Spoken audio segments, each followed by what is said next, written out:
Supreme court का मखसूस नशिस्तों के फैसले पर फौरी अमल दरामद का हुक्म। इलेक्शन कमीशन की दरखास्त सुप्रीम कोर्ट के फैसले की राह में रुकावट करार। सुप्रीम कोर्ट का कहना है कि सर्टिफिकेट जमा कराने वाले तमाम अरकान तहरीक इंसाफ के तस्वुर होंगे। इलेक्शन कमीशन ने खुद बैरिस्टर गौहर को पार्टी चेयरमैन तस्लीम किया। इलेक्शन कमीशन तस्लीम कर चुका है कि पीटीआई एक रजिस्टर्ड सियासी जमात है। इलेक्शन कमीशन वजाहत के नाम पर अपनी पोजीशन तब्दील नहीं कर सकता।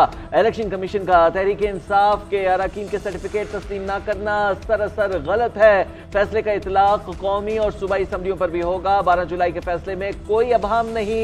इलेक्शन कमीशन ने गैर जरूरी तौर पर पेचीदा बनाया। मखसूस नशिस्तों के केस में सुप्रीम कोर्ट की अक्सरियती फैसले से मुतालिक वजाहत जारी। अक्सरियती फैसला जारी करने वाले 8 जजेस ने वजाहती फैसले में कहा कि इलेक्शन कमीशन की वजाहत की दरखास्त ताखीरी हरबा है। फैसले पर अमल दरामद में ताखीर के नताइज हो सकते हैं। इलेक्शन कमीशन ने 12 जुलाई के फैसले पर अमल दरामद से मुतालिक सुप्रीम कोर्ट से रुजू किया था।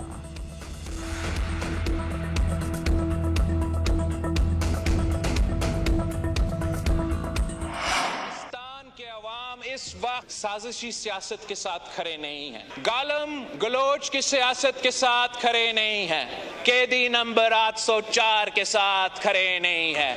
एक बयान पड़ा है कैदी नंबर 804 का अपनी सियासत को चंपाने के लिए, अपने जाती मसले में, अपने अदालत के केसेस में रिलीफ लेने के लिए हर आईनी इदारा पे हमला किया है। मौजूदा चीफ जस्टिस के खिलाफ कंटेम्प्ट ऑफ कोर्ट किया गया है। दूसरी तरफ आर्मी चीफ ऑफ स्टाफ पे सियासी इल्जामात लगाए गए। बानी पीटीआई का बयान आर्मी चीफ और चीफ जस्टिस पर हमला है। एक तरफ मौजूदा चीफ जस्टिस के खिलाफ तौहीन अदालत की गई और दूसरी तरफ मौजूदा आर्मी चीफ पर सियासी इल्जामात लगाए गए। पीटीआई तहकीकात करे कि बानी पीटीआई ने कल जो बातें की क्या ये उनका ही बयान है। चेयरमैन पीपल्स पार्टी बिलावल भुट्टो ने कहा कि अवाम साजिशी टोले के साथ इलेक्शन में खड़े नहीं हुए। मेरे सिपाही हर फितने का मुकाबला कर सकते हैं। कैदी नंबर 804 ने अपनी सियासत चमकाने और केस में रिलीफ के लिए हर इदारे पर हमला किया। पाकिस्तान के अवाम कैदी नंबर 804 के साथ नहीं खड़े। रहीम यार खान के इलेक्शन से ये साबित हुआ वहां के अवाम के शुक्रगुजार हैं जिन्होंने नफरत तकसीम की सियासत को शिकस्त दी है। आगे बढ़ना है तो अवाम की राय को भी कबूल करना होगा।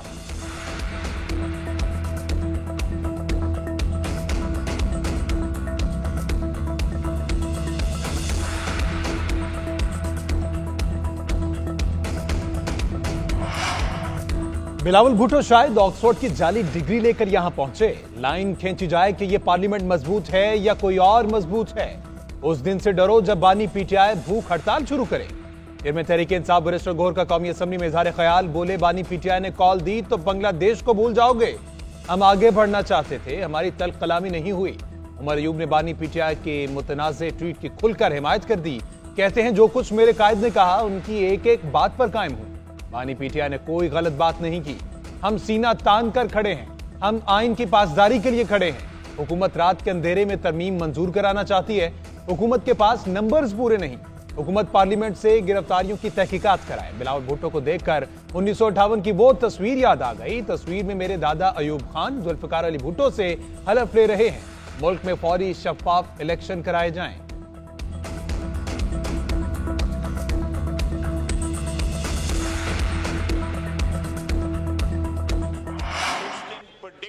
था वो ज्यादा देर नहीं लगी वो सच साबित हो। ट्वीट जो आज आया है ये उसका सबसे बड़ा सबूत है। सीएम केपी का नाम लिया जा रहा है कि वो वहां जबरदस्ती नहीं गए हुए थे। वो 7-8 घंटे अपनी मर्जी से रहे हैं और मर्जी से उठ के आए हैं। बानी पीटीआई उनको अपने हाथ में रखना चाहते हैं क्योंकि उनको पता है कि उनके राब्ते हैं। इसका कोई जवाब अब बाकी नहीं रहता। जो अब माहौल जो है इस हाउस में क्रिएट हो गया हुआ है और उसका जिम्मेवार जो है वो वाहिद शख्स है, वो बानी पीटीआई। ये दोगली पॉलिसी है, इनकी कोई साख नहीं। ट्वीट के जरिए बानी पीटीआई ने अपनी सोच वाज़ेह कर दी। वज़ीर दिफा ख्वाजा आसिफ का कौमी असम्बली में इज़हार ख्याल, बोले जो माहौल बानी पीटीआई ने बना दिया उसके बाद मिसाक़ पार्लियामान का कोई जवाब नहीं बनता। पार्लियामेंट की खुसूसी कमेटी का अब कोई जवाब बाकी नहीं रहता। ऑपोजिशन लीडर नवाज शरीफ के साथ भी इस तरह की जज्बाती तकरीर करते थे। मुझे भी ये आर्ट सिखा दें कि हर पार्टी के साथ मिलकर ऐसी जज्बाती तकरीर करूं। बानी पीटीआई खैबर पख्तूनख्वा में जो बीज बोने की कोशिश कर रहे हैं उसके नताइज खौफनाक होंगे।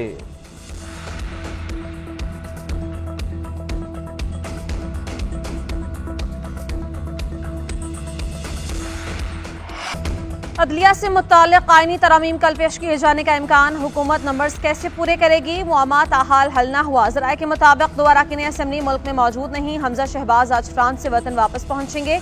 मौलाना अब्दुल गफूर हैदरी भी चीन से आज वापस आएंगे। तमाम अरकान की हाजिरी पर ही तरमीमी बिल पेश किया जाएगा। आईनी तरमीम कायमा कमेटी को भिजवाए बगैर मंजूर करवाने पर भी गौर। कौमी असम्बली और सेनेट के इजलास कल दोबारा बुलाए जाएंगे। वज़ीर आज़म आज इत्तेहादी जमातों के अरकान पार्लियामेंट को इशाया देंगे। शहबाज शरीफ मुजव्वज़ा कानून साजी पर अरकान को एतमाद मिलेंगे। वज़ीर आज़म पार्लिमानी रहनुमाओं के सवालों का जवाब देंगे। आईनी तरमीम पर एतमाद मिलेंगे। नायब वज़ीर आज़म इसहाक डार का सेनेट में बयान, नंबर्स पूरे होंगे तो हम आईनी तरामीम का बिल ले आएंगे और अगर ना हुए तो फिर जो सादा कानून साजी है वो ही की जाएगी।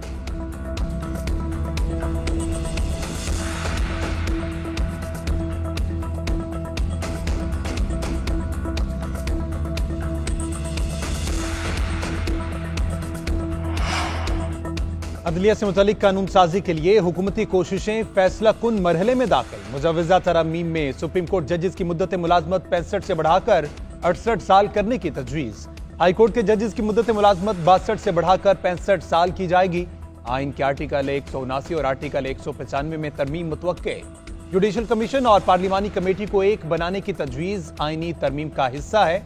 मुजव्वज़ा तरमीम की मंजूरी की सूरत में चीफ जस्टिस मजीद 3 साल तक ओहदे पर रह सकेंगे। हाजिर सर्विस चीफ जस्टिस के इस्तीफे पर सीनियरिटी के तहत अगला जज भी 3 साल के लिए तैनात होगा। सिविल सर्वेंट्स की नई तकर्रियों पर 6 साल तक पाबंदी होगी।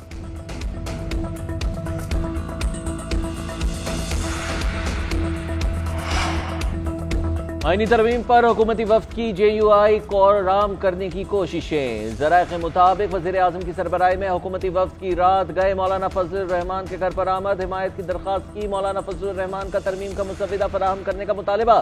कहा जजिस की उम्र बढ़ाने की हिमायत नहीं कर सकते, तरमीम का मुसविदा नहीं तो अदालती इस्लाह से मुतल्लिक तजावीज़ हम देते हैं। वज़ीर आज़म की मौलाना को तजावीज़ पर मुशावरत के बाद आगाह करने की यकीन दहानी। दूसरी जानिब BNP का तरमीम की हिमायत न करने का फैसला। सेंट्रल एग्जीक्यूटिव कमेटी का इजलास 10 घंटे तक जारी रहा। BNP के 2 अरकान सेनेट में मौजूद हैं। पूरे मुल्क में आईनी तरामीम लाने की बाज़गश्त है। आईनी तरमीम का बिल सीक्रेट रखकर शुरू से ही मुतनाज़ बना दिया गया। शिबली फराज का सेनेट में इज़हार ख्याल। कहा नंबर्स पूरे नहीं हैं तो आप दूसरी तदाबीर इख्तियार कर रहे हैं। बगैर पढ़े कानून मंजूर करने की जल्दबाजी की जा रही है। बदकिस्मती से पीपल्स पार्टी मुफादात की सियासत कर रही है। ये मेंबरान को तोड़ने, उठाने और वफादारियां बदलने में लगे हैं। मुफादात की सियासत करने वालों को अवाम मुस्तरद करते हैं।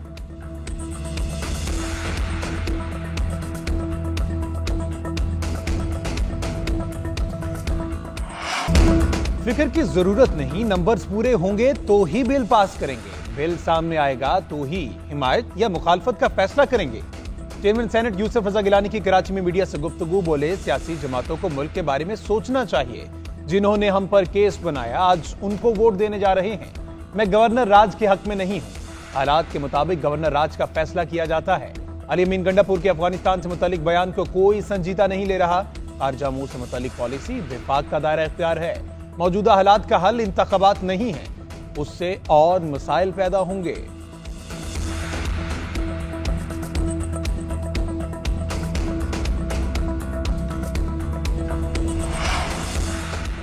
हुकूमत सुप्रीम कोर्ट में मर्जी के जज लगाना चाहती है। तरमीम के लिए हथकंडे इस्तेमाल किए जा रहे हैं। मौजूदा हालात में आईनी तरमीमी बिल मुल्क के लिए खतरनाक होगा। अमीर जमात इस्लामी हाफिज नईम रहमान की तरमीमी बिल की मुखालिफत।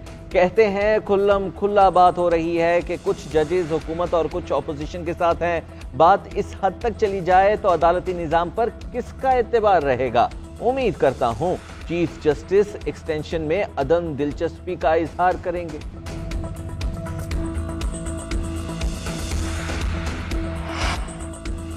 आईनी तरामीम के लिए कौमी असम्बली और सेनेट में 2/3 अक्सरियत दरकार। कौमी असम्बली में 224 और सेनेट में 64 वोट लाजिम हैं। हुकूमत इत्तेहाद को 213 वोटों की हिमायत हासिल।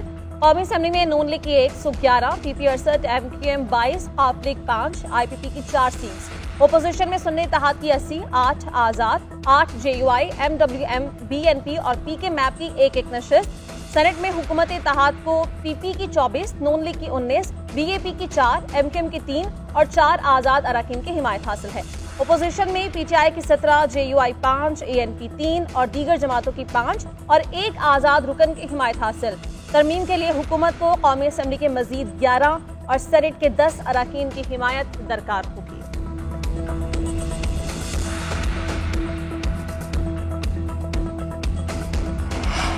इंसदाद दहशतगर्दी केस में शुएब शाहीन की दरखास्त से जमानत मंजूर। एटीसी इस्लामाबाद का फौरी रिहा करने का हुक्म। 1 लाख रुपए के मचल के जमा कराने की हिदायत। शेर अफजल मरवत, शेख वकास, अहमद चट्टा और अहमद अली से मुताल्लिक समाअत पीर तक मुलतवी। जज ताहिर रब्बात ने रिमार्क किए कि मुलजिमों का घर सब जेल करार दिया गया है, ये तो वैसे भी जेल में है, जेल में नहीं।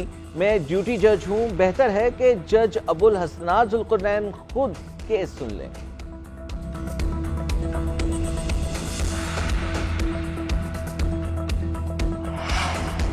हुकूमत के माहौल दोस्त सफर के लिए इक़दाम तेज। वज़ीर-ए-आज़म की ज़ेर सदारत इलेक्ट्रिक व्हीकल से मुताल्लिक़ इजलास। जामे फाइनेंशियल मॉडल पेश करने की हिदायत। लाइसेंस का ज़ाब्ता कार बेहतर बनाने का हुक्म। आइंदा तमाम विफाकी सरकारी इदारों को सिर्फ ई बाइक्स की खरीदारी का हुक्म। वज़ीर-ए-आज़म ने कहा कि बिजली से चलने वाली गाड़ियों से ज़र मुबादला की बचत होगी, माहौल पर भी बुरा असर नहीं पड़ेगा। तमाम सूबों, विफाकी इकाइयों और स्टेक होल्डर से जरूरी मुशावरत की जाए। लैपटॉप स्कीम की तर्ज पर अच्छी कारकर्दगी दिखाने वाले तलबा में ई बाइक्स तकसीम की जाएंगी। Charging station, motorways, GT road, कौमी शाहराहों पर लगाए जाएंगे।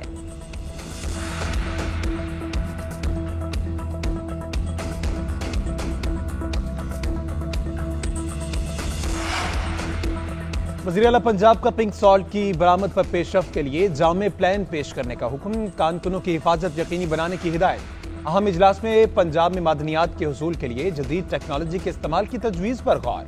वैल्यू एडिड इंडस्ट्री लगाने का प्लान तैयार करने का जायजा। खाम पिंक सॉल्ट की बरामद पर पाबंदी के लिए इकदाम का हुक्म दे दिया। मरियम नवाज ने कहा कि गरा कदर मुल्क की ज़खायर कौड़ियों के भाव नहीं बिकने देंगे। पाकिस्तान के लिए पिंक सॉल्ट खजाने के मुतरादिफ है।